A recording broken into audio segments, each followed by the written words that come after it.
All right, I'll start. Thank you for being here. This is also online, which is why I'm standing in front of the camera and not closer to you, so people at home can watch. And I'm recording this, so we'll put it on the website for those who couldn't be here in person. So I want to say a few things first about Coptic Christianity and Coptic monks. Because I could have gone like anywhere for a retreat. So clergy, we are encouraged to every year make a retreat. It's sort of one of the expectations on us. It's one of the things clergy ask one another. It's one of the things the bishop asks you, tell me about your retreat. When my kids were young, I couldn't get away for a week. And so what my normal practice was is I would go into the city for a day, usually a day a month, and I, would do that 6 or 7 months out of the year, and I would go to church somewhere, and I would read, and I would think about my sermons for the coming month. But now that my kids are a little older, and we don't have to bring in grandma when Rick goes away, I thought it was kind of time to start going away. And I could have gone anywhere. I could have gone to a Methodist retreat center or an Episcopal monastery. Yes, we have those. But I went to a Coptic Orthodox monastery, which colored my experience. I mean, it's added a whole new flavor to it rather than just going to a Presbyterian retreat house or something like that. So how many of you, before I said I was going to a Coptic Orthodox monastery, how many of you had ever heard of Coptic Orthodoxy before? Oh, a good number of you, and a good number of you not. So I want to sort of locate Coptic Orthodoxy historically, just so you know what it is that I'm talking about. Okay, so we exist in a thing called Western Christianity. The Episcopal Church is part of Western Christianity. Historically, it was Christianity that was centered in Rome and the churches that came off of the Roman Church.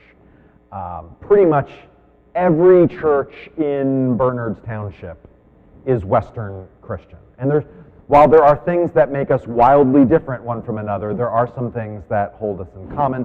You are probably aware that on October 31st, 1517, there was the Protestant Reformation, and Western Christianity split between Roman Catholicism and Protestantism. And if I was really doing a chart here, we could fan out all the various different flavors of Protestantism in that. What you may be less familiar with is that there is also an Eastern Christianity. This was Christianity that centered not on Rome, but on Constantinople. While Western Christianity, the language that was spoken historically was Latin, Eastern Christianity spoke Greek. And there were lots of other sort of cultural differences between the two. But at one point, Eastern Christianity and Western Christianity was at least united together until 1054, when Eastern Christianity split off from Western Christianity. Anybody know why? The one word? Filioque. Yes, in our version of the Creed, we say we believe in the Holy Spirit, the Lord, the giver of life, who proceeds from the Father and the Son. In Latin, that is Filioque, and the Son. In 1054, a bunch of Western bishops got together and added it to the Creed without consulting the Eastern bishops. The Eastern bishops were horribly offended, and everyone excommunicated everyone, and the church split East and West. We still have not been back together. We're still not back together since. Western Christians, I know, we hear that and we go, that's not a big deal. Like, and the Son, that's the only thing, that's just not a big. To Eastern Christians, it is still a very big deal. Every day of my time at the monastery, it was brought up at least once. Someone would mention, oh, you believe in the Filioque. Anyway, that's how we split East and West. You may not be aware that Eastern Christianity also had a bit of a Protestant Reformation, so to speak. They also had a split. Their split was about 1,000 years before ours, in 451, which split what are today known as Eastern Orthodox churches. The most famous examples are Russian Orthodox and Greek Orthodox. You've surely heard of those. My Big Fat Greek Wedding, yes, that's Eastern Orthodoxy. In 451, there was a very technical dispute over exactly how Jesus is God. I'm not going to get into it now. It's the difference between diaphysitism and miaphysitism. It was a big deal. Trust me. I am going to do a class on the Trinity in the fall, and I will talk about diaphysitism and miaphysitism. But just know that there was a split between the Eastern churches. The Coptic Church is in the Oriental Orthodox quadrant. They're not with the Greek and the Russian. They are with a couple other churches in Oriental Orthodoxy.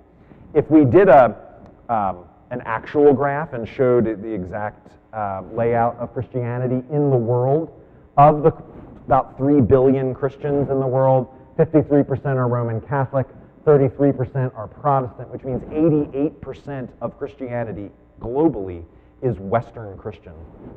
12% Eastern Orthodox, and that little sliver, 2%, that's Oriental Orthodox, and that's where my new friends, my new best friends, the Coptic Orthodox are. Oriental Orthodoxy is made up of 6 churches. They're a family of churches. They use the language that they are in communion with each other. They may share clergy, they may share literal communion on Sundays or throughout the week. So the Coptic Orthodox Church is the largest one. Then there's the Ethiopian Orthodox Church and the Eritrean Orthodox Church.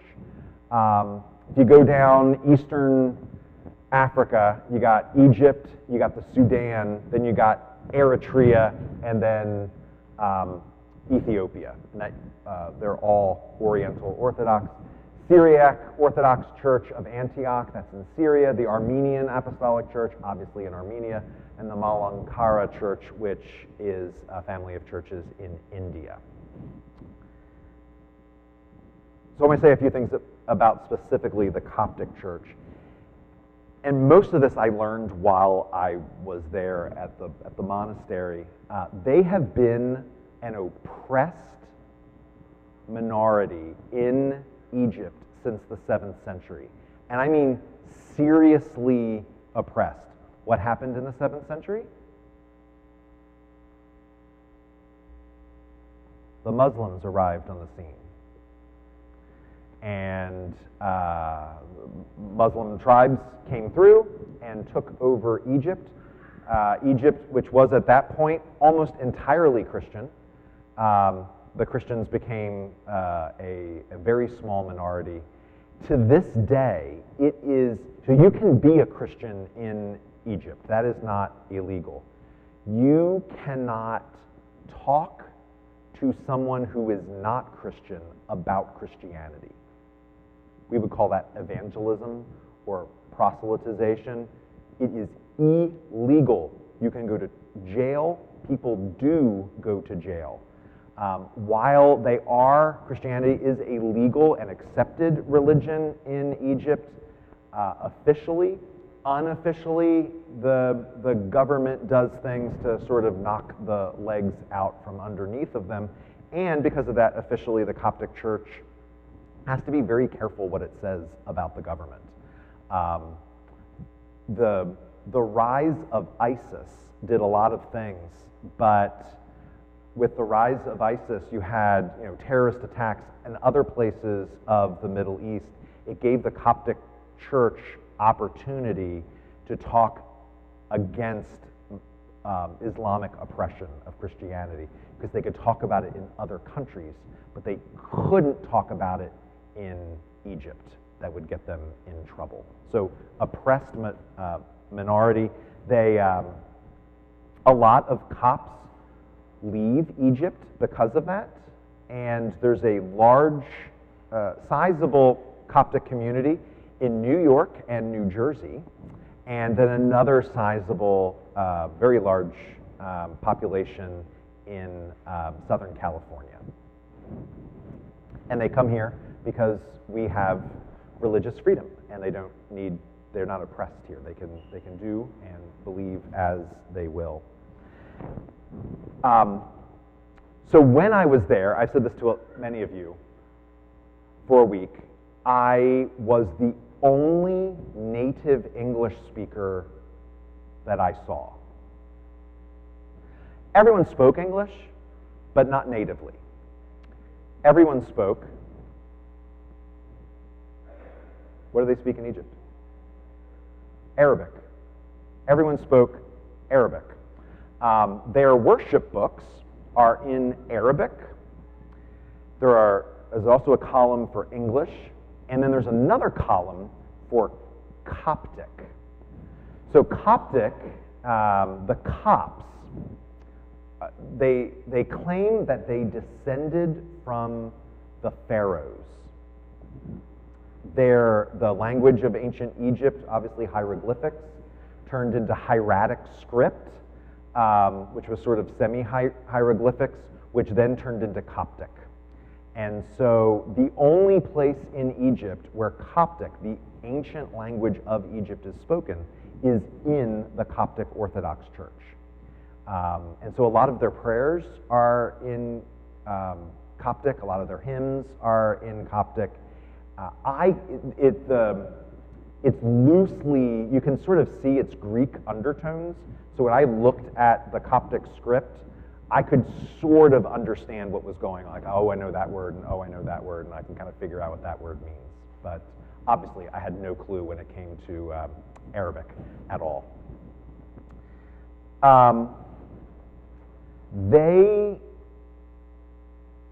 They claim, and I think it's probably true, that they worship pretty much the same way they worshiped 1,800 years ago. There's not a lot of innovation in Eastern liturgy anywhere, but especially in Oriental Orthodoxy. The hymns that were sung were at least 1,000 years old. I mean, there's no extra stuff. There's no instrumentation, no piano, no organ, nothing but a little tambourine. There's this little, it's about like 8 inches wide, and they would. I should have put it on the slideshow. If you just look up, go to YouTube and look up Coptic tambourine, you will see these people play it. It's incredible. It's incredible what these people do with a tambourine. They use their Eucharistic liturgy. What they do, what we just did is our Eucharistic liturgy. Their Eucharistic liturgy was written by St. Basil in about the 4th century. Their prayer book was written in the 4th century. Ours was written in 1979. I could probably, so, one of the things you do on retreat is you pray. And if you're at a monastery or you're at some community where there's corporate prayer life, then you can pray together. So prayers began every morning at 4 a.m. to 5:30 a.m. And this was just morning prayers. It was kind of amazing, just watching out the window, the sun rise over the desert as we're singing these 1,000-year-old, 1,500-year-old prayers.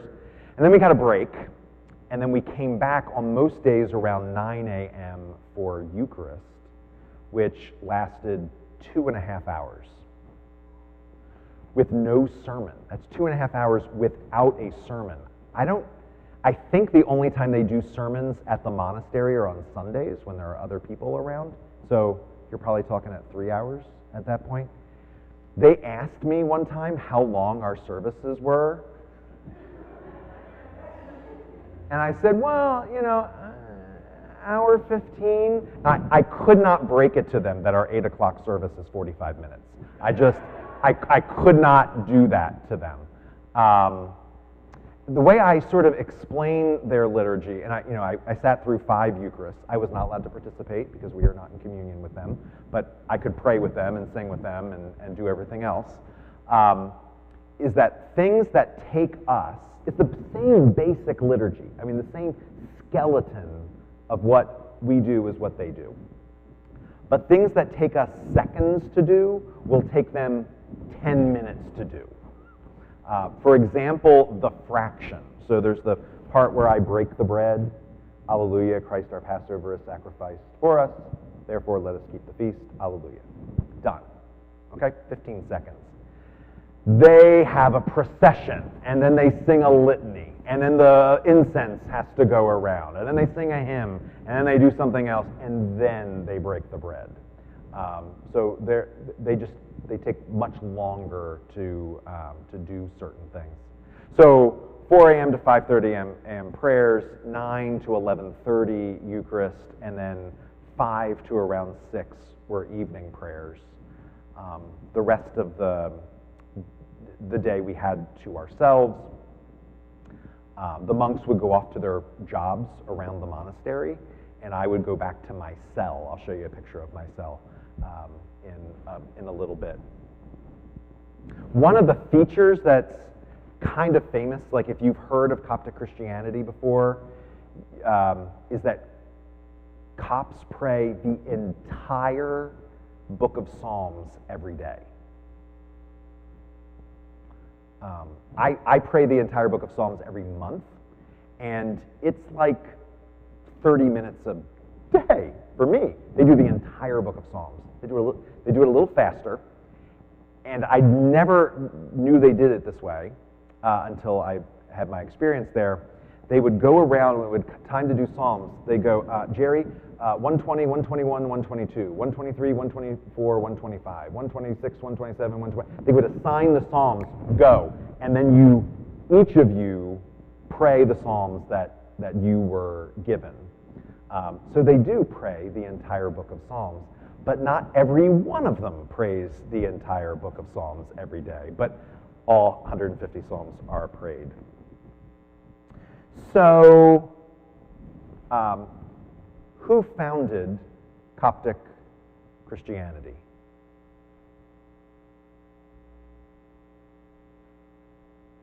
You should know this.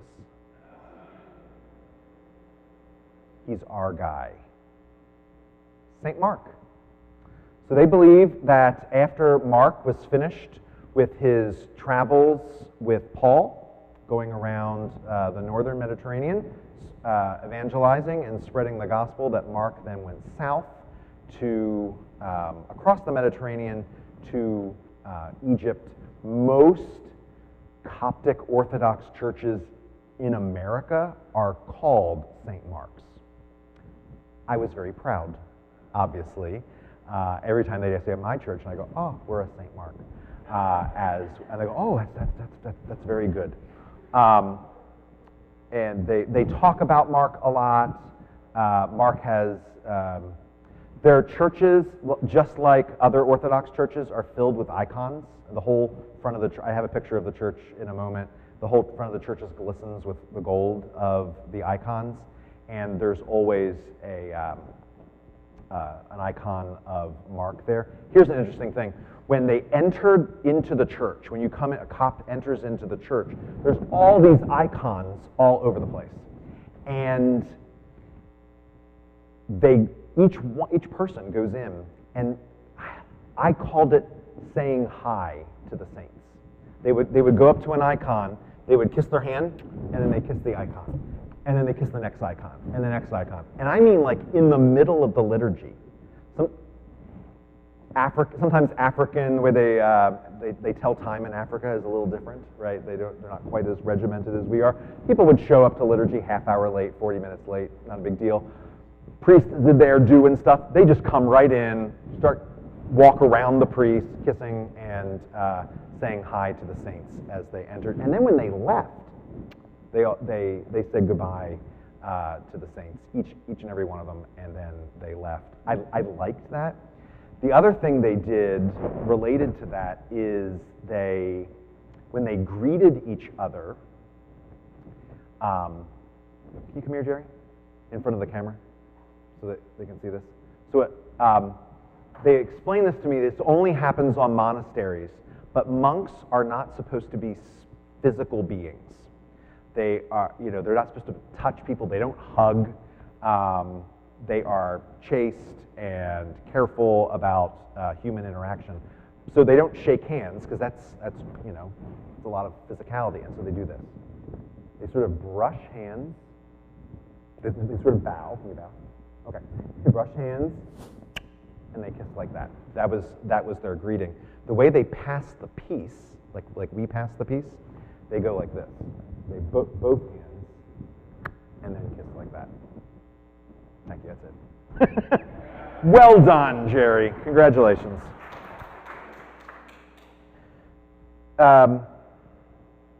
St. Anthony is, if Mark is their main guy, St. Anthony is their other guy.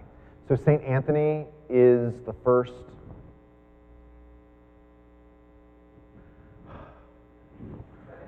What have I been doing? He's the first monk. He's the founder of monasticism. He heard the words of Jesus read aloud in church one day, "Go sell all you have and give it to the poor." And he's like, we hear that and we go, "Oh, that was nice for that person back then."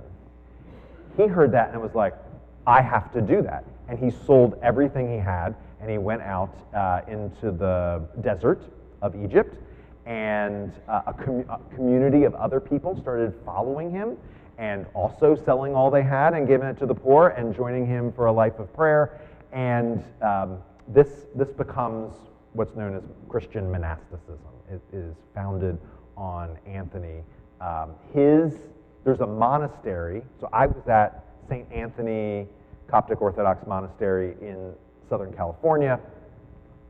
There is a St. Anthony Monastery on the shores of the Red Sea where St. Anthony was, and you can go up on the mountain and, do I have a picture of that? I think I have a picture of that. There it is. And you can go up onto the mountain and you can go into the cave that he lived and prayed in. So they're very big on Anthony. Monasticism, therefore, is a huge part of Coptic Christianity. You might or may not know this. I think you could be an Episcopalian for almost your entire life and not know that we have monks and nuns. We have nuns about 10 miles from here in Mendham. Not the big Catholic convent as you kind of go into Mendham from this side, but if you go down Main Street and you keep going, off to the left is a convent, and they're Episcopal nuns. We have monks and all of that, but you could obviously be an Episcopalian for a long time and not have ever encounter a monk. Monasticism is built into the very fiber of Coptic Christianity. Bishops, every bishop that gets called to be a bishop must be a monk first. They have to come from the monk priests, not what they call the priests in the world, the priests who work in parishes in LA or San Francisco or Basking Ridge or something like that. You have to be a monk. And therefore, the normal Coptic faithful are just closer to monks. So at the monastery, I was a visitor there. There were two other visitors at the same time. They were two young men who were also thinking about becoming monks. One of them is Coptic Christian. The other was Eritrean Christian. And but because they're in the same family of Oriental Orthodox, they can be monks together. On the weekend, they can have between 50 and 150 visitors who come from all of those Coptic Christian communities all throughout Southern California. They make the long drive out in huge buses to come to the monastery and hang out with the monks. You'll see a bit later, they've built a sort of small man-made lake there. They go, they hang out around the lake, they laugh, they dance, they play their music, they worship, and then they go back out and 2.5 hours later, and then they go and hang out around the lake and have a good time. So they hang out with monks a lot. Monks are dressed like this. They have a black robe and they have this hood. Always. You would never see a monk in anything else, a Coptic monk, other than looking like this. at the monastery, you're not allowed to wear shorts or short sleeve shirts in the Mojave Desert. So, I was thinking that maybe I would wear my cassock, thing I wear sometimes with a white thing over it, but they're heavy material. They have this big collar on them, and I just thought 110 degrees with that just does not sound good at all. So I wore this, which is a black alb. This is part of my show and tell. This is what I wore when I was there. It was different from what the monks wore, which was good. St. Anthony Monastery. Oh, they have a pope. The current pope is Pope Tawadros. So the main city for Coptic Christianity in Egypt is Alexandria, which back in the day was one of the main places of Christianity and Christian thought and Christian learning in the ancient world. And so the Bishop of Alexandria was seen sort of on par with the Bishop of Rome and the Bishop of Constantinople. And so they started, actually the Pope of Alexandria was called Pope before the guy in Rome was. The guy in Rome stole this guy's title. And they're a much smaller group, so he comes around. There's a house on the monastery grounds that is just for the Pope. When he comes every 2-3 years, that's where the Pope stays. If you had heard about Coptic Christianity before, you probably heard about them because of the martyrs. You might remember that ISIS captured 21 Coptic Christians, had them in Libya, tried to force all of them to recant their Christianity, and every single one of them refused. Some of them died with the last words on their lips being Jesus. It's an incredible story. These guys, they weren't monks, they weren't priests, they were just 21 normal, blue-collar Coptic Christians, and to the very end, they stuck with Jesus. A couple weeks before I went to be with the Coptic Christians, you may have seen on the news that the Coptic Pope and the Roman Catholic Pope got together in Rome to honor the 21 martyrs. They said, look, we disagree on a lot of things, like that filioque, but we can at least agree that these guys are giants of faith and should be remembered and honored. Quick couple pictures. We're coming to the end, okay? I don't know how well you can see this, but this is the chapel. So there was a big church, there was a smaller chapel, and this was sort of the everyday chapel. When we got up at 4 o'clock in the morning to pray, this is where we did it. You can see all the gold glistening in the front. It's a very unassuming building, though. It's just like a double wide. It's not anything special. You also might see these large red things right here. So Coptic liturgy, there's an old thing about Episcopalian church that it's sort of like calisthenics. We stand, we sit, we kneel, right? And like you get your workout in the morning. We have nothing on the Copts. They stand for 98% of the 2.5-hour liturgy. They sit for one of the lessons that's read.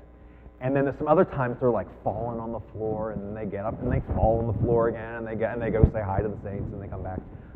It's very embodied liturgy. They don't just sit there and sort of like stare ahead. They are actively worshiping.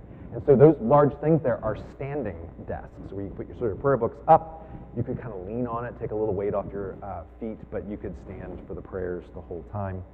So I spent a lot. I don't know how much you can see this. LA, Las Vegas at the top. You've got that? Can you see the little red circle in the middle? That's the monastery. So middle of the Mojave Desert. I'm going to zoom in a little bit. You see much going on? So that little green circle, sort of top middle. That was a large, I think they were growing soybeans. Huge, one of those huge circles where they like pump water over them to keep them going. And that is in one corner of the monastery. There was nothing around it. They have no neighbors. Nothing happening, just rattlesnakes. It's a little bit closer. You can see again, that's the green circle that they're farming. And then you can make out two squares. The top left was where most of the monastery was. I spent most of my week in that top left square catty corner from the green circle. We walked out after the 4 o'clock prayers.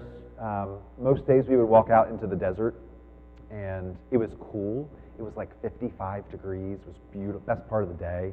And we would climb up to a little hill and just look out and watch the sunrise, which was great.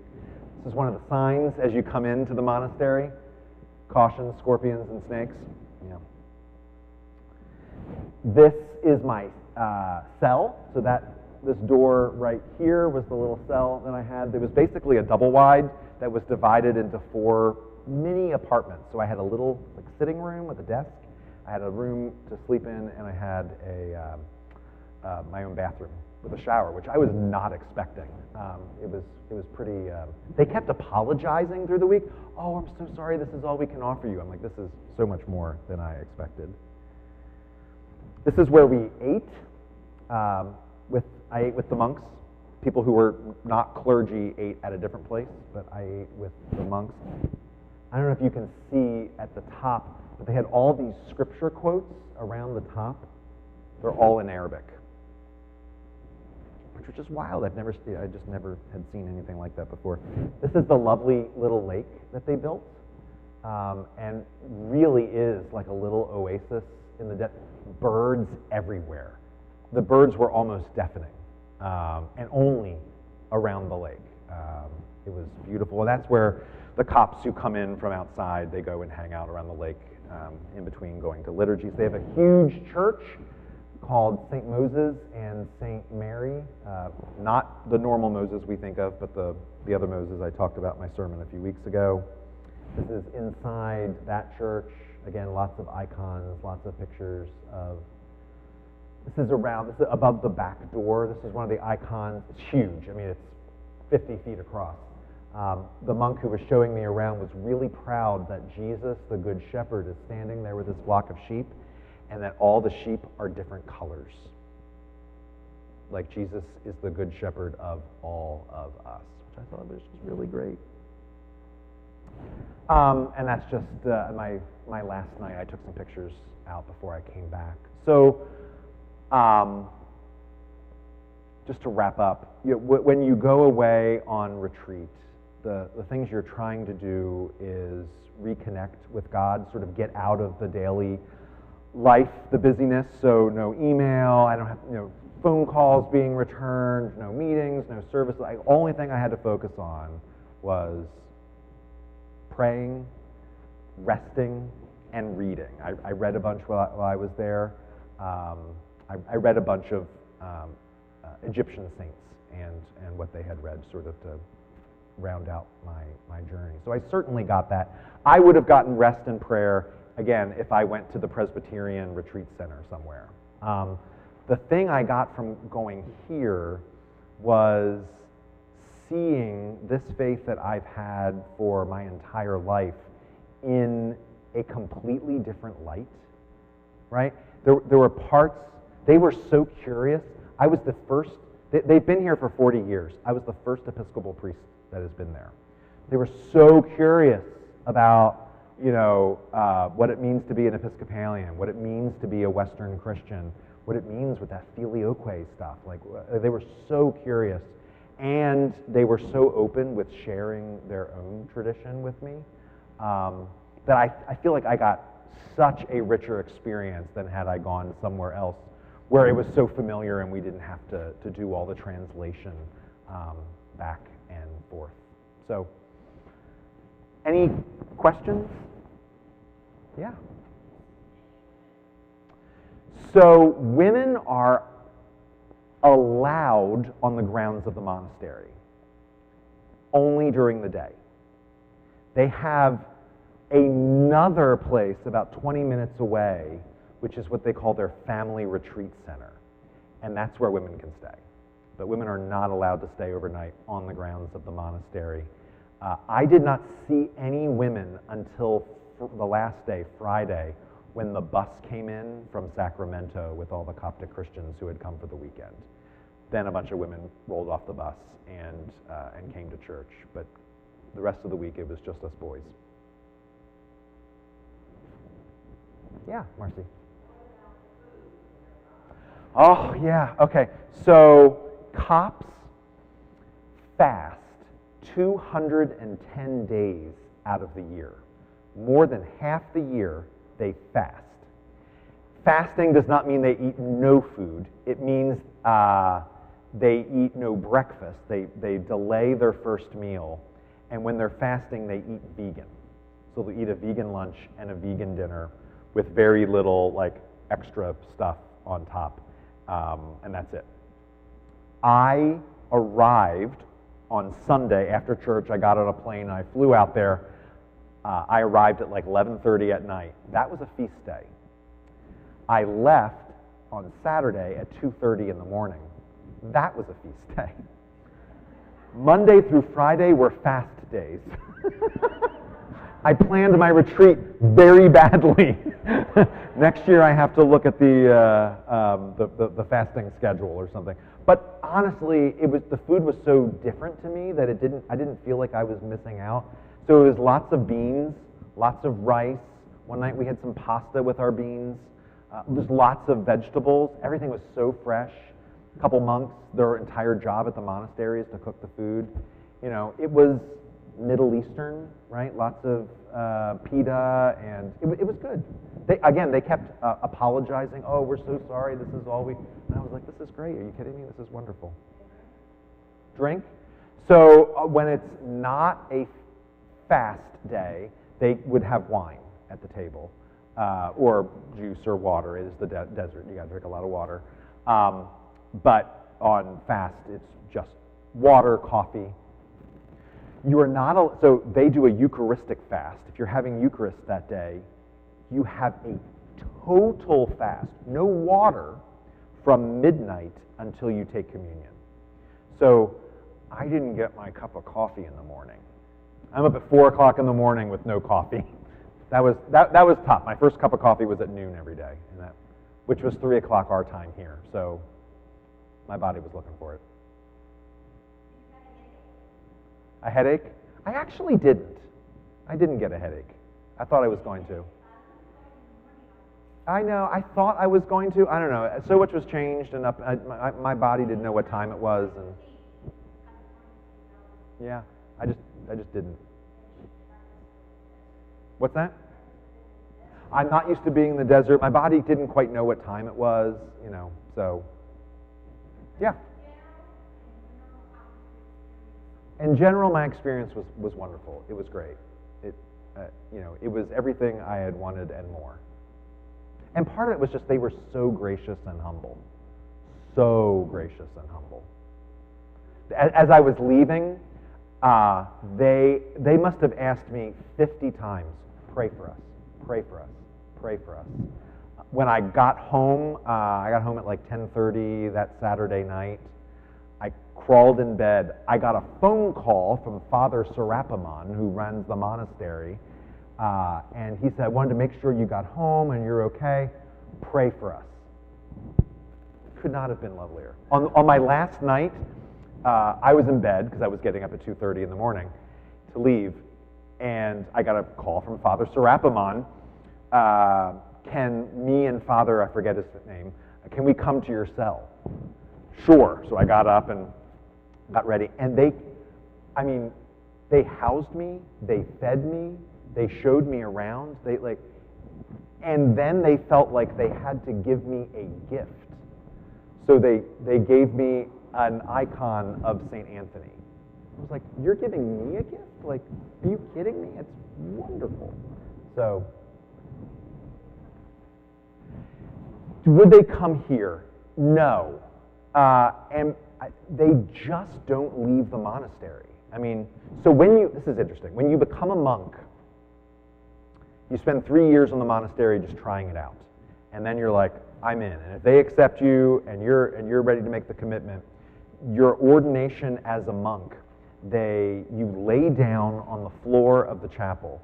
They put a huge sheet over you, and they have your funeral. You have basically died to the world. And then they take the sheet, the pall, what we would put like on a casket, they take the sheet off, and then you make your vows. So your life in the outside world has died, and your new life in God's kingdom as a monk has begun. And so they don't travel. Every once in a while, like they'll go back to Egypt to another monastery, but like they don't go visit family. Family could come visit them, but they're there.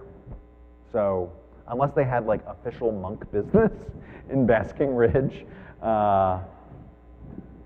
probably not.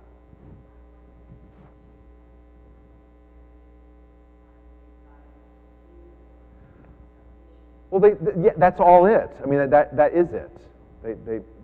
They do die to Jesus in that.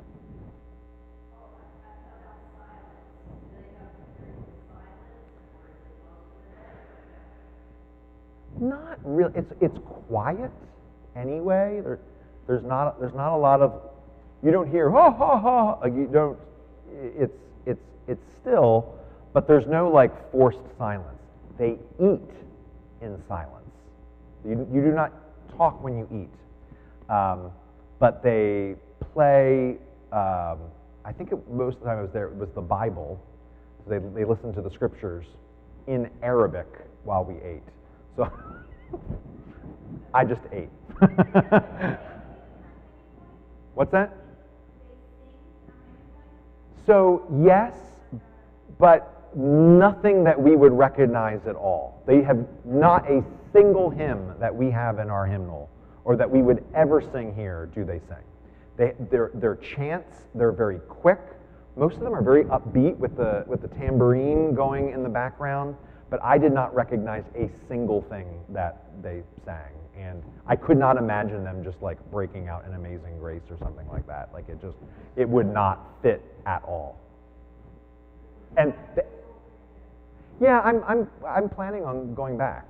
Like I'd like to sort of get to know them and do my retreat. Yeah.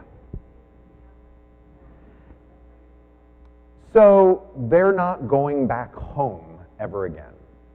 But their family can come visit them, just like anyone else can go visit the monastery, and the 50 to 150 people every weekend can go. Their mom, their dad, their brothers, sisters could come, but the women cannot stay on the monastery. Right. Their mother and their sisters would have to go to the family retreat center. Yeah.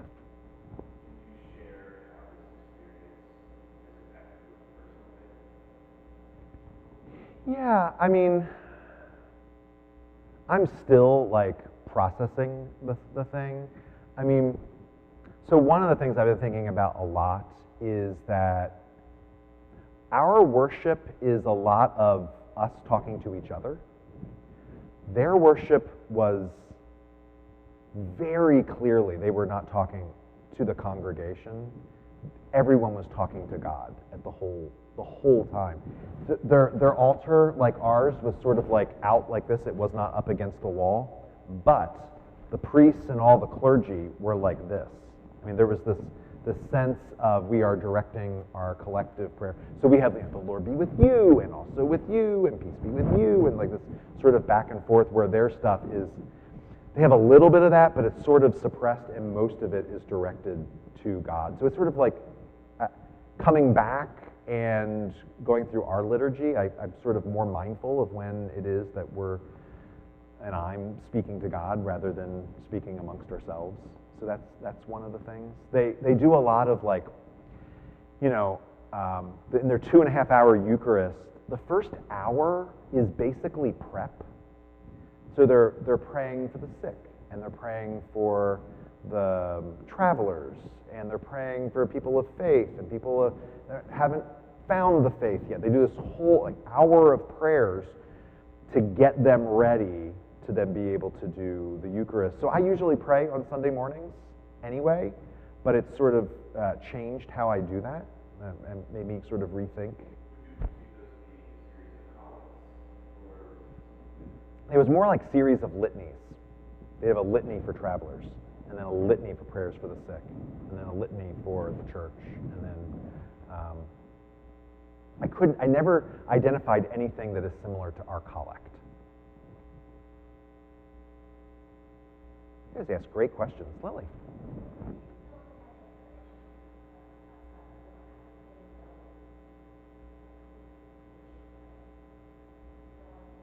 So they are because there's constantly people coming in, like there is a connection. It's usually a connection within the Coptic community, but they know people all over Southern California, right? And then they get the monk that comes over from Egypt, and there's also a monastery in Texas, and they swap back and forth. So they do,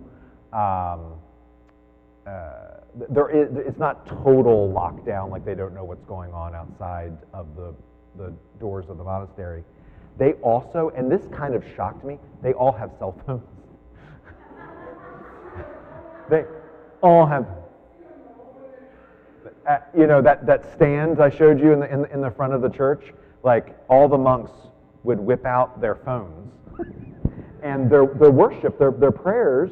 They had the column of Coptic, a column of English, and a column of Arabic right there. And a couple times they'd be praying in Arabic, and one of them would turn to me and say, "This is where we're at right here," and so I could follow along in English. They all had phones. They all knew what was going on in the world, so they weren't completely isolated from everything. Yeah. I thought about us all with our phones on Sunday mornings, going through the bulletin. I was surprised too. I thought I'd have to leave my phone in my cell and not, bring it out. But nope, they were all kind of funny. Yeah. There are several Coptic churches in central Jersey. And in fact, the headquarters for Coptic Orthodoxy in America is 30 minutes from here. I don't know. Maybe I could get one of the priests to come and do something.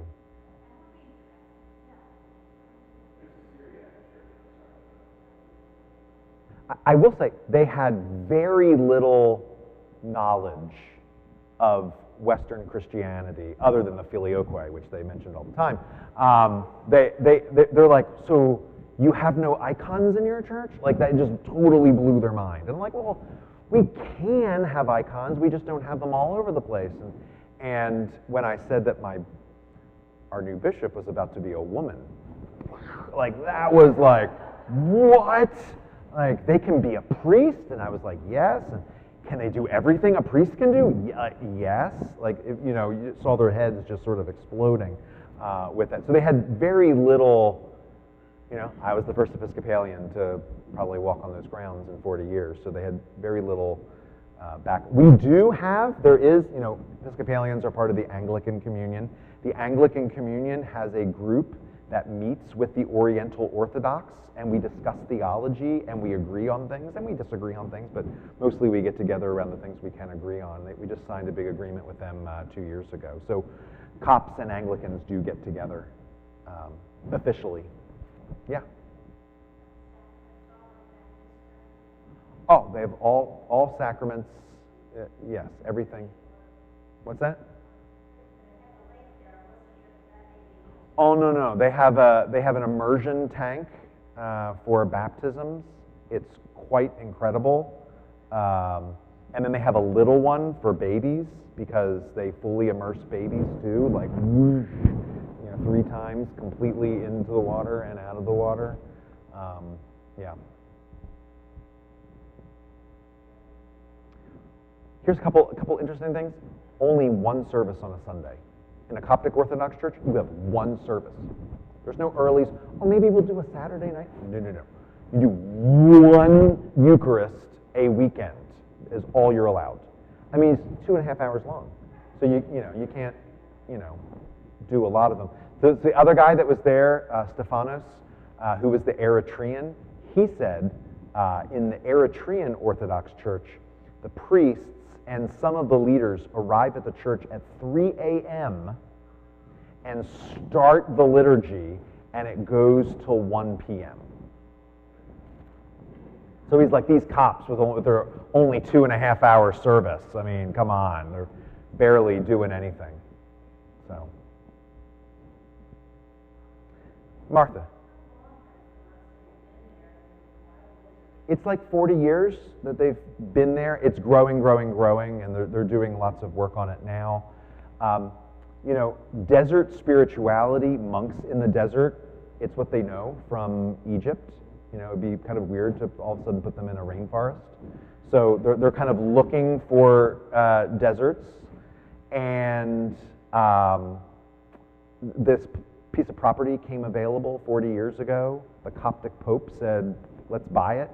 And so they did.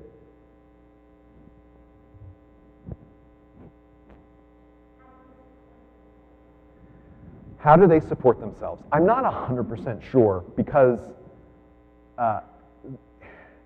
there's a lot of money being spent there. So I'm assuming there's like large donors that give. However, they also have this tourism thing where people are coming in every weekend. They have gift shop. They have farm, that big circle of farm. They're selling produce. They have a huge farm of palm trees in the desert. They plant them, they mature, and then they sell them to people who are doing landscaping around southern part of the state. They just last year put in a huge solar farm, so now they no longer spend any money on electricity. So you can see they're constantly finding ways to support themselves. But if you stay there, free. They don't want $1 from you for staying there. You stay, you eat, it is gift. It is their act of hospitality. If you want to give them something on the end, you're certainly welcome to do that, but there is absolutely no charge. Kind of amazing. Yes, they have a guy that's in charge of sort of tourism. He's sort of a semi-monk. His name is Pavli, and he would love to give you a tour and give you lots of literature. Yeah. You could stay for the day, and then unfortunately, Addie, you would then have to go off to the I do have to say, they gave me a tour of the family retreat center. It's incredible. It was a former monastery for some other, I think it was Roman Catholic monastery. It's really beautiful. There are fig trees, peach trees, apricot trees. I literally ate a fig right off the tree. I mean, just pomegranate trees. I mean, it's incredible. It's like the Garden of Eden. So they send the women off there, but you know what? It's not so bad. So, yeah. So if anyone has any more questions, you're welcome to ask me. But, okay, one more question. They would love it if we brought a field trip there. They would love it. I would love it. What's that? What if why don't we plan it? All right. Who's in? Let's put that in the hopper. Thank you all so much. I really...